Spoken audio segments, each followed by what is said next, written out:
साथियों बात करेंगे ऑस्टियोआर्थराइटिस की, और इससे पहले कि मैं ऑस्टियोआर्थराइटिस की बात से अपने प्रेजेंटेशन को आगे लेके चलूं, अपना परिचय देना जरूर चाहूंगा। नाम डॉक्टर रणवीर सिंह है, डिस्ट्रिक्ट उन्नाव से बिलोंग करता हूं। बाय प्रोफेशन एक आयुर्वेदिक चिकित्सक हूं। पिछले 26 साल की मेरी प्रैक्टिस हो चुकी है आयुर्वेद की, और 5 सालों से मोदीकेयर के साथ में हूं। मोदीकेयर में ग्लोबल ब्लैक डायमंड डायरेक्टर के लेवल पे हूं। वेलनेस के माध्यम से इस कंपनी से जुड़ा था। वेलनेस के प्रोडक्ट्स सबसे पहले देखे थे इस कंपनी के। प्रोडक्ट्स मुझे बहुत शानदार लगे, बहुत अच्छे लगे। इन प्रोडक्ट्स को पहले खुद भी यूज किया, यूज करने के बाद में अपने नियर एंड डियर को यूज कराया, अपनी फैमिली में यूज कराया, अपने पेशेंट्स को यूज कराया। जब प्रोडक्ट्स बहुत अच्छे से काम करने लगे तो मुझे लगा क्यों ना इसके बिजनेस को समझा जाए, और आज की तारीख में आपके सामने ग्लोबल ब्लैक डायमंड डायरेक्टर के लेवल पे हो। भैया इसमें मत लिखो आप लोग प्लीज। चेक। बात कर रहे हैं ऑस्टियोआर्थराइटिस। ऑस्टियोआर्थराइटिस यानी कि संधिवात, घुटनों का दर्द। आज की तारीख में हर तीसरा आदमी, हर तीसरा परिवार एक समस्या से पीड़ित है, जिसको हम बोलते हैं ऑस्टियोआर्थराइटिस, संधिवात। कुछ लोग इसे गठियाबाई बोलते हैं, कुछ लोग इसे वात का रोग बोलते हैं। हर तीसरा आदमी आज की तारीख में इस समस्या से पीड़ित है, हर तीसरा परिवार इस समस्या से पीड़ित है। क्या होती है ये समस्या, आइए समझते हैं। ये आपके सामने एक हेल्दी ज्वाइंट है, आप देख रहे हैं ये हेल्दी ज्वाइंट है। ये ऊपर वाली हड्डी है फीमर, नीचे वाला टीबिया, और प्लीज सॉरी,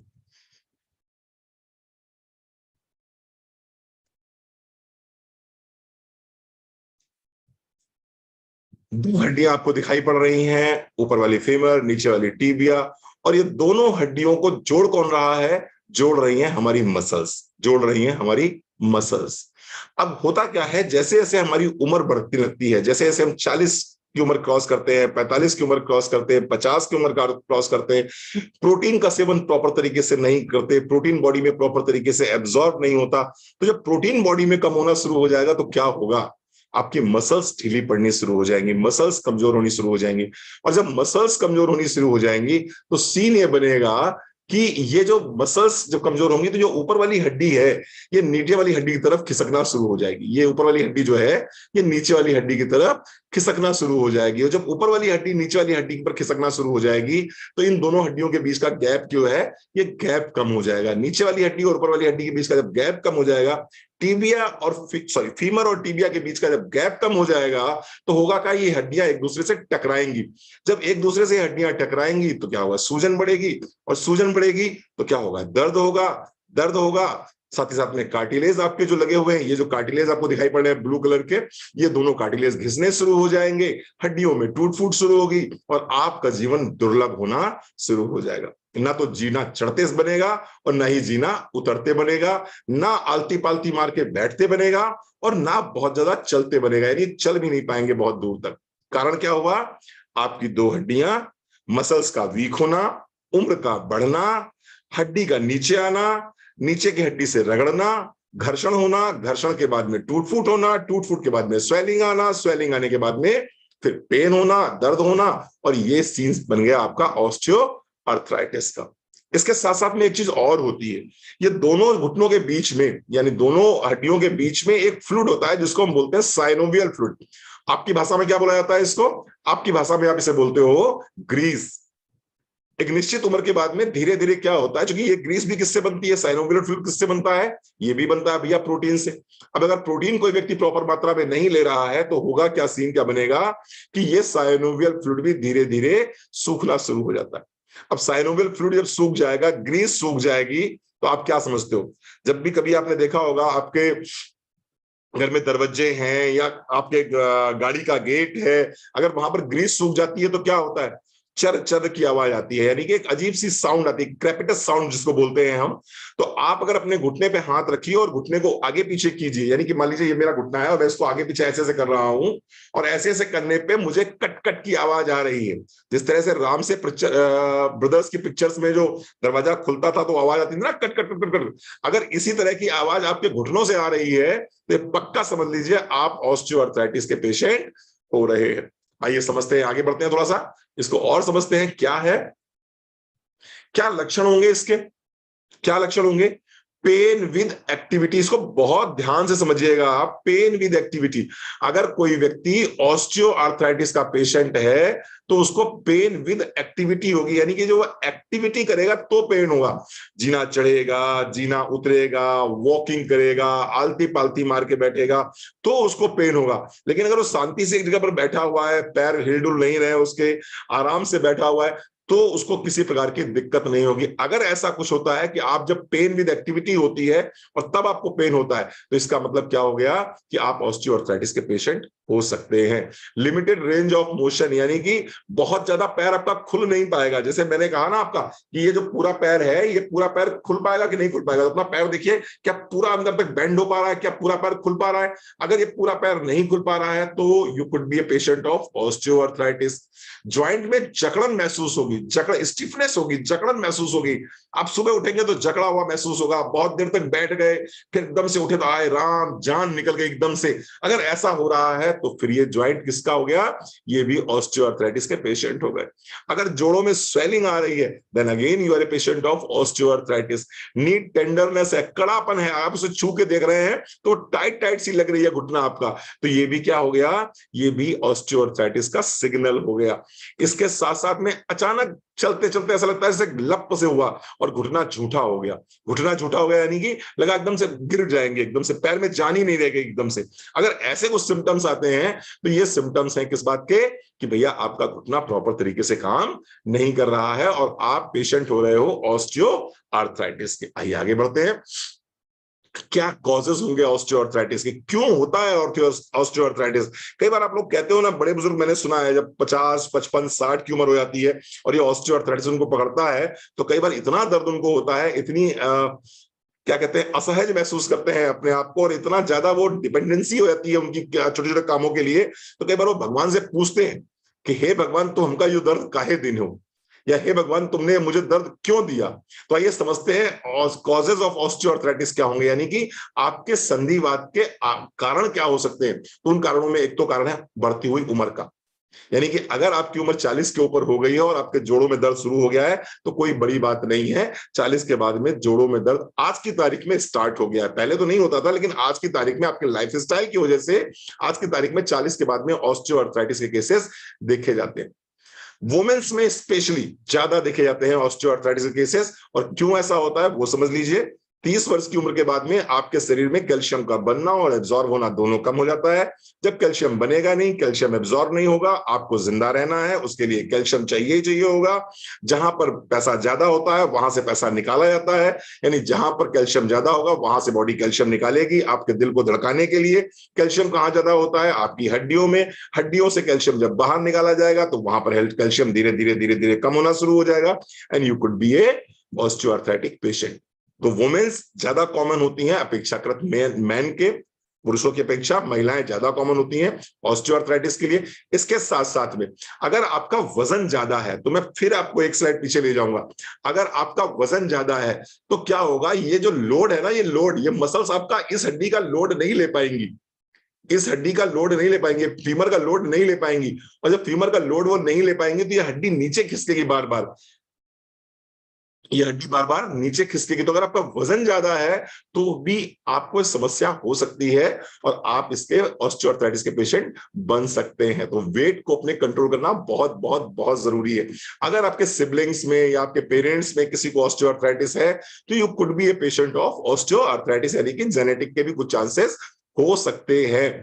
इसके साथ साथ में कोई प्रीवियस नी इंजरी अगर आपको हुई है, किसी तरह का आपका मेनिस्कस फट गया है, कोई फ्रैक्चर हुआ है, इस तरह के कोई लिगामेंट्स आपके अगर ब्रेक हुए हैं, टियर हुए हैं, फट गए हैं, तो भी आपको घुटने में दर्द हो सकता है और ऑस्टियोआर्थराइटिस के आप पेशेंट हो सकते हो। इसके साथ साथ में कोई प्रीवियस नी इंजरी हुई हो जहां पर कि आपका कार्टिलेज रिमूव कर दिया गया हो या कार्टिलेज पूरी तरह से डैमेज हो गया हो, तो ये भी एक चांसेस हो सकते हैं।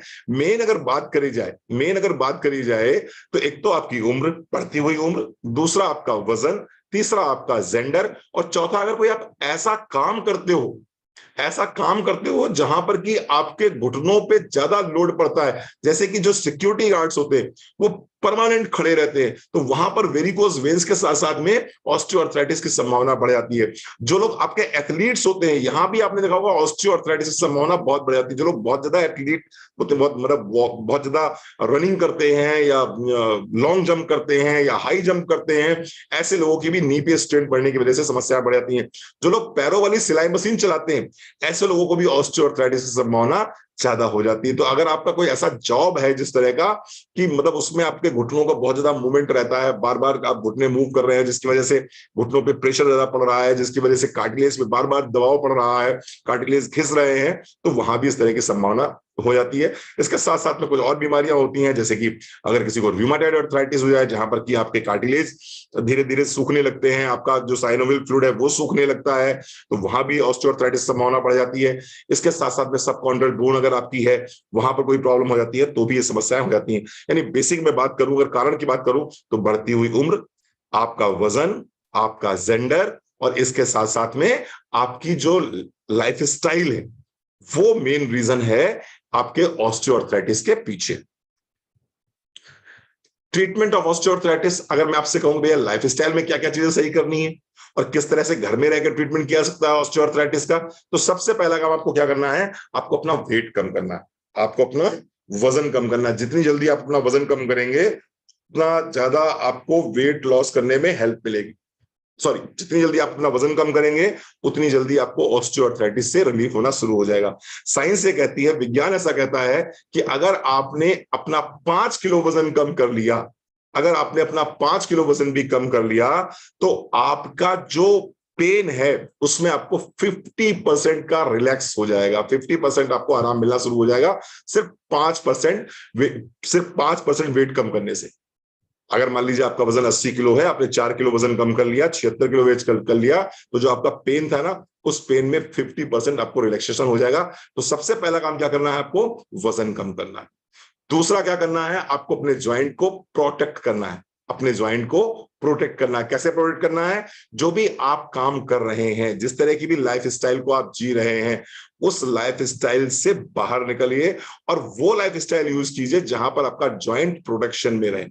इसके साथ साथ में आपको एक्सरसाइज करनी है। जो भी नी पेन की एक्सरसाइज है, आप यूट्यूब पे सर्च कर सकते हैं, आप गूगल पे सर्च कर सकते हैं, उन एक्सरसाइजेस को फॉलो कीजिए, एक्सरसाइज कीजिए, फिजिकल थेरेपी कीजिए, फिजिकल थेरेपी कीजिए। फिजिकल थेरेपी कैसे करनी होती है, कई तरीके से फिजिकल थेरेपी करनी होती है। इसको हम लोग कई बार ठंडी सिकाई करते हैं, कई बार गर्म सिकाई करते हैं, कई बार एक्सरसाइजेस करते हैं तरह तरह की। यहाँ से आप अपना वजन को कम कर सकते हैं। तो मैं बेसिक बातें अगर यहाँ बताऊं आपको, तो सबसे पहले अपना वजन कम कीजिए, कम से कम 5% वेट कम कीजिए। उसके बाद में आप एक्सरसाइज कीजिए। और तीसरा एक थेरेपी होती है, hot and cold therapy. 3 minute आपको गर्म सिकाई करनी है, 1 मिनट ठंडी सिकाई करनी है। 3 मिनट गर्म सिकाई करनी है, 1 मिनट ठंडी सिकाई करनी है। अगर आप ऐसा करते हैं तो इससे भी आपको बहुत रिलीफ मिलना शुरू हो जाएगा ऑस्टियोआर्थराइटिस में। आइए बात करते हैं, घर में ऐसा क्या है, घर में ऐसे कौन से मसाले हैं जिनका हम इस्तेमाल करके, घर में ऐसी कौन सी औषधियां हैं इवन जिनका उपयोग करके हम ऑस्टियोआर्थराइटिस में रिलीफ पा सकते हैं। तो आइए समझते हैं। हॉट एंड कोल्ड कंप्रेसेस, यानी कि गर्म और ठंडी सिकाई अगर आप करते हैं तो आपको बहुत आराम मिलेगा। आप कहेंगे सर गर्म और ठंडी सिकाई कैसे करते हैं, आइए समझाते हैं। आपको करना क्या है, 1 चम्मच फिटकरी ले लीजिए। थोड़ा भैया अगर डायरी पेन लेके बैठे हो तो नोट कर लो। 1 चम्मच फिटकरी ले लो, 1 चम्मच सेंधा नमक ले लो। 1 चम्मच फिटकरी, 1 चम्मच सेंधा नमक ले लो और खूब कस के खौला लो पानी, खूब कस के गर्म कर लो पानी आराम से। और गर्म पट्टी, एक कपड़ा ले लो, सूती कपड़ा ले लो आराम से।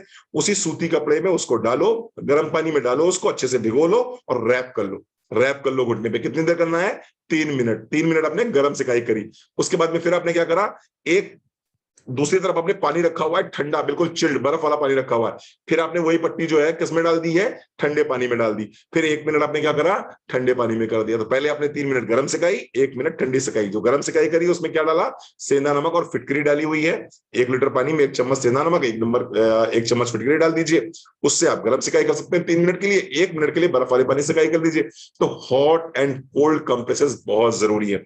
इसके बाद में जो सबसे ज्यादा इंपॉर्टेंट इस बीमारी में हेल्प करता है आपको, वो होती है मसाज थेरेपी।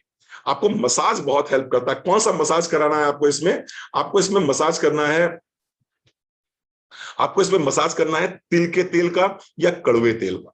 वात रोग, जितने भी वायु जनित रोग होते हैं, उन समस्त रोगों को नाश करने के लिए दुनिया में अगर सर्वोत्तम कोई एक मेडिसिन है तो वो है तेल। कौन सा तेल? तिल का तेल, कड़वा तेल। आप तेल का प्रयोग करेंगे, जो गर्म तेल होते हैं इनका प्रयोग करेंगे, तो आप देखेंगे आपको बहुत बहुत बहुत रिलीफ मिलेगा। तो जो लोग भी ऑस्टियोआर्थराइटिस से पीड़ित हैं, मैं आप सबसे रिक्वेस्ट करूंगा कि आप लोग क्या करिए, आप लोग तेल की मसाज दिन में जरूर कीजिए। 2 बार कर सकते हैं 2 बार कीजिए, 3 बार कर सकते हैं तो 3 बार कीजिए। बहुत बहुत बहुत हेल्पफुल है। करना क्या है मैं बता दूं आपको, सिंपल तरीके से। जिस समय आप टीवी देख रहे होते हैं, जिस समय आप कोई किसी से बातचीत कर रहे होते हैं, जो फ्री टाइम आपका होता है, जिसमें आप कुछ नहीं कर रहे होते हैं, उस समय बगल में कटोरी रखिए और उस कटोरी में तेल रख लीजिए। आप महानारायण तेल ले सकते हैं, आप यहाँ पर एक बड़ा अच्छा वैद्यनाथ का तेल आता है, रुमार्थो तेल आता है, आप उस तेल को ले सकते हैं। आप अपने घर में लहसुन, अजवाइन, कपूर, मेथी को बढ़िया सा गर्म करके कड़वे तेल में या तिल के तेल में आप वो तेल तैयार कर सकते हैं। उस तेल को लीजिए और हाथ में लेके बढ़िया आराम से उसको जो है धीरे धीरे धीरे धीरे मसाज कीजिए। कोई जरूरत नहीं है इंतजार करने की कि नहीं बहू मसाज करेगी या बेटा मसाज करेगा। घुटने आपके हैं, पैर आपका है, तकलीफ आपकी है, दर्द आपका है, मसाज भी आपको ही करनी पड़ेगी। जितना ज्यादा मसाज करेंगे उतनी जल्दी आपको आराम मिलेगा। क्यों आराम मिलेगा? ये इसको क्या बोलते हैं? गठिया वात। वात मतलब कि वायु का रोग। वायु कैसी होती है? ठंडी। तेल कैसा होता है? गरम। तो अगर ठंडक को खत्म करना है तो क्या चाहिए? गरम चाहिए। तो गरम चीज से जब मसाज करेंगे तो ठंडक वहां की खत्म होगी। जब ठंडक वहां की खत्म होगी तो निश्चित रूप से आपको आराम मिलेगा। तो बहुत अच्छे से आपको मसाज करना है। आप इसमें ऑयल मसाज बहुत इंपॉर्टेंट होता है। तो ये दूसरी चीज हो गई। सेंधा नमक का प्रयोग मैंने बताया आपको, एप्पल साइडर विनेगर आप यूज कर सकते हैं। इसके साथ साथ में मैं एक घरेलू नुस्खा बताने जा रहा हूं, उसको ध्यान से देखिएगा। अह, हल्दी, सोंठ, मेथी। हल्दी, सोंठ, मेथी, ये one of the best combination है जोड़ों के दर्द के लिए। हल्दी ले लीजिए 50 ग्राम, सोंठ ले लीजिए 50 ग्राम, मेथी ले लीजिए 50 ग्राम। तीनों को 50-50 ग्राम ले लीजिए। हल्का सा इनको भून लीजिए। हल्दी 50 ग्राम, सोंठ 50 ग्राम, मेथी 50 ग्राम, तीनों को हल्का हल्का सा भून लीजिए। भूनने के बाद में ये 150 ग्राम मटेरियल तैयार हो गया। आधा चम्मच सुबह, आधा चम्मच शाम को 1 कप गुनगुने दूध के साथ में लेना शुरू कर दीजिए।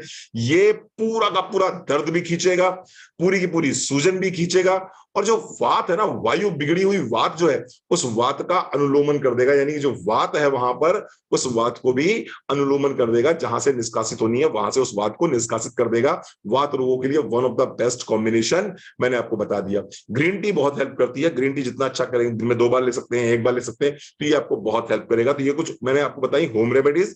हॉट एंड कोल्ड कंप्रेशर्स, यानी कि गर्म और ठंडी सिकाई करिए। तेल की मसाज जरूर कीजिए। अगर आपके पास में कोई तेल है तो बहुत अच्छी बात है, नहीं है तो लहसुन, अजवाइन, कपूर, मेथी को तिल के तेल में पकाइए और बढ़िया से छान लीजिए और फिर उस तेल से मसाज कीजिए। सेंधा नमक या फिटकरी, इन दोनों के कॉम्बिनेशन से आप सिकाई कर सकते हैं, पैर की धुलाई कर सकते हैं, ये भी बहुत अच्छा कॉम्बिनेशन है। हल्दी, सोंठ, मेथी बराबर मात्रा में लेके हल्का सा भून के आधा चम्मच सुबह, आधा चम्मच शाम ले सकते हैं। ग्रीन टी ले सकते हैं। अब मैं आपको एक प्रयोग और बताने जा रहा हूं, आप लोग नोट करना चाहें तो नोट कर लें। गिलोय। गिलोय आप ले सकते हैं, मोदी केयर में भी आती है गिलोय। तो गिलोय की 2 टैबलेट, गिलोय की आपको लेनी है 2 टैबलेट। 1/4 चम्मच आपको लेनी है सोंठ। गिलोय की 2 टैबलेट, 1/4 चम्मच लेनी है आपको सोंठ। और 1 चम्मच देसी गाय का घी। देसी गाय का घी भी मोदी केयर में आता है, आप इसको भी मोदी केयर से मंगवाइए, शुद्ध देसी घी है। तो 1 चम्मच गाय का शुद्ध घी मैंने बताया आपको। फिर मैंने बताया 1/4 चम्मच आपको लेना है सोंठ और 2 टैबलेट गिलोय की। ये आपको लेना है सुबह और शाम नाश्ते के बाद। अगर आप ये लेते हो तो आप मान के चलिए कि घुटने का कैसा भी दर्द है, आपको 100% रिलीफ मिलना ही मिलना है, मिलेगा ही मिलेगा रिलीफ आपको। किसी भी तरह का दर्द हो, चाहे रूमेटॉइड अर्थराइटिस का पेन हो, चाहे वो यूरिक एसिड का पेन हो, चाहे वो ऑस्टियोआर्थराइटिस का पेन हो, चाहे वो कमर दर्द हो, चाहे वो कैसा भी दर्द हो, गिलोय की 2 टैबलेट, 1/4 चम्मच सोंठ, 1 चम्मच गाय का देसी घी,